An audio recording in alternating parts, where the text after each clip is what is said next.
बिस्मिल्लाहिर्रहमानिर्रहीम। अस्सलाम वालेकुम। उम्मीद करती हूँ आप सब खैरियत से होंगे। आज की वीडियो में आपको बहुत ही ज़बरदस्त रेमेडी बताने वाली हूँ। अगर आप भी घर पर फ्राइज़ बनाते हैं, उसके लिए आप आलू काटते हैं तो उनका छिलका अगर फेंक देते हैं तो आप ऐसा मत कीजिए। जो रेमेडी मैं आपको बता रही हूँ, ये रेमेडी आज बनाइए, इसका ये तरीका अपनाइए तो आप हैरान रह जाएंगे। जो आलू अपने फ्राइज़ के लिए काटे हैं, उसका जो छिलका बच गया है, आपने उसके लिए क्या करना है। नंबर 1 पर आलू के छिलकों को अच्छी तरह से आप धो लें। नंबर 2, इनमें 1 खाने का चम्मच नमक डाल दें। नंबर 3, 2 नींबू बड़े साइज़ के काट कर इस पर निचोड़ दें।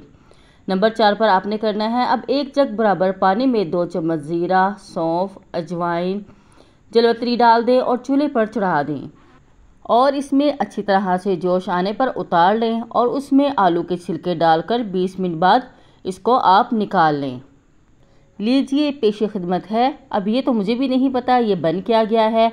इस मलीदे को आपने ऐसा करना है, शॉपर में डालें और इसको बाहर फेंक दें। ऐसे ही फजूल में खाकर अपनी तबीयत ख़राब ना कर लीजिएगा। और जो आलू आपने काटे हैं उनकी चिप्स बनाएं और खाएं और अल्लाह का शुक्र अदा करें, छिलकों को फेंक दीजिए। बहुत शुक्रिया। मज़ीद इस तरह के वीडियोस जानने के लिए चैनल को सब्सक्राइब करना मत भूलिए। अल्लाह हाफिज़।